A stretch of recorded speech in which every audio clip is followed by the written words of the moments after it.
Hi mga Inday! Pupunta tayo ngayon din sa OLMBC, ang Our Lady of Mount Manahaw Church. Ito po, papasok na po tayo sa kanilang entrance at ayan po ang kanilang guard, si Ma Jaime, ay pagkakapugi. Pupunta po tayo ngayon sa kanilang parking area. Kung inyo pong mapapansin, pagpasok pala ang napakaaliwalas na at gawa po ng napakadami nilang puno sa paligid. Kaya po huwag po nating napuputulin ng mga puno kasi po ayan po ang nagbibigay ng lilom sa ating paligid at saka po din ng hindi tayo babahain pagka madaming puno sa paligid, di ba ga? Galing mo! Malapit na tayong bumaba dito sa parking area. Ayan po, kung makikita nyo po yun ang kanilang public CR. Ayan inyo pong si Inday, iwari ko inahilo at gawa ng sumakay sa sasakyan ng kanyang amo. Malinis at malakas ang tubig po dito sa kanilang CR. Kaya po kahit kayo magpabalik-balik, ay wala pong problema. Pagkagaling po natin diyan, pupunta na po tayo sa mismong simbahan. Sa tansya ko po, mga 50 meter po ang layo mula parking area hanggang dito. Nag-open na po ito nung Holy Week. Sinarado lang po ulit nila kasi po, sila po ngayon ay ongoing construction pa. Dito po ang daan, pag-aakyat kayo papunta doon sa simbahan. Tingnan nyo naman po at pagkakaganda ng mga batong ayang ginawa. Aba, ay pagkakagaling. Amazing! Ay aking tinatanaw diyan ang puno ng klatsutsay at parang kaganda noon madala sa amin. Natatandaan nyo gaho yung pumunta tayo sa Kalbaryo, yung sabi ko kabute. Ay ariho yun, yung ating natatanaw doon sa itaas. Wow! Dito itatayo ang Our Lady of Mount Manahaw Shrine. Kaganda po nitong mga hagdan na ito. Ito daw po ay mga tiniktik pa na bato. Kaya lang ipagkakasama naman bumaba nitong si Inday.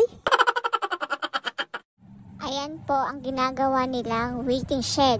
Kapag kayo ay napapagod na sa pagmamahal, ay hindi po. Kapag po kayo ay napagod na sa paglalakad, syempre mamamahinga po tayo diyan.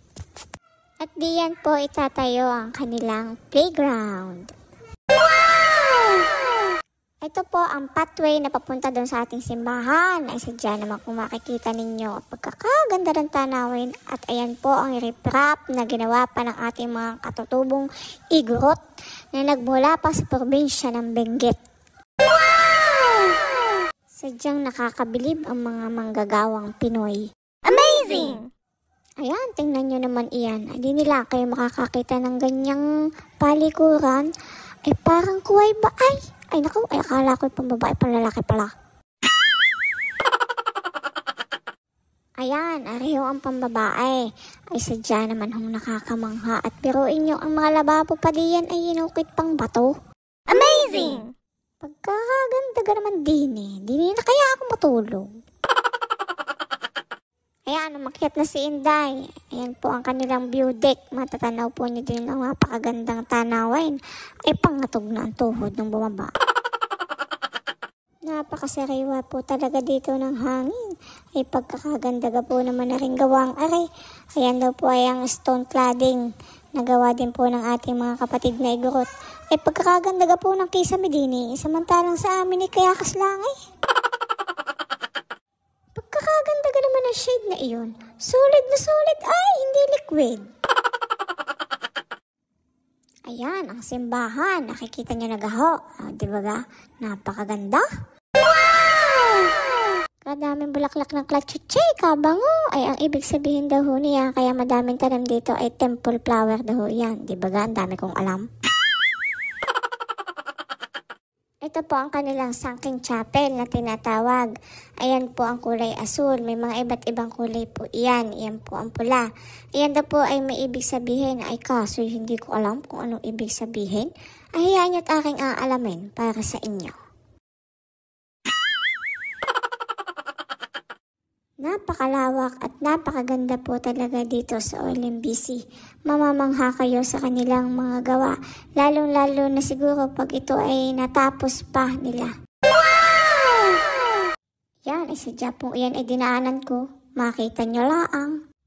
Ay huwag kayo magmamaritisan dito. At ito ay hindi maritisan. Sa wari ko po ito'y mag-o-open na ngayong taong ito. Gawa ng pinipilit nga po nilang matapos at sa dami ng gustong makapunta dito. Papasok na po tayo dito sa loob ng simbahan.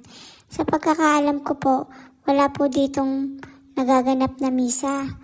Hindi po sila magbimisa dito kapag po sila ay nagbukas na. Ito po ay pupunta lang kayo dito para manalangin at mag-meditate, mag-relax at lumanghap ng mga sariwang hangin. Bawal po kayo dito magchismisan, ha? Kapag po nag-open sila dito, wag naman po kayo magsusuot ng short at saka ng sando. Yung maayos sa pananamit naman. At saka wag kayo magpapalakatan din, ha? Pagkakaalam ko po, itong simbahang ito ay non-sectarian. Open po ito sa lahat ng relihiyon. Ang ganda po ng bubong anho. Ay di nila kayo makakakita ng gayon. Nakaka-relax po talaga din eh. Talagang mawawala ang iyong mga isipin, yung mga isiping utang. Parang gusto ko nang maglatag diyan diyan ako mahiga. Yan, ganda po ng kanila din yung bamboo garden. Talaga namang ang lakas maka-Japan. Japan nga ga iyon. Ay basta piling ko ako ay nasa ibang bansa. Kaganda naman ho o tingnan nyo. Aba, ayan daw ay tinanim pa sa jadi yan. Ay aking titingnan at baka may labong. Ay kasarap ng gulayin. Babalik ho tayo din kapag sila ay nagbukas na. Siya, huwag niyong kalilimutang i-like, i-follow at i-share ang mga video ni Bunsong Inday. Salamat!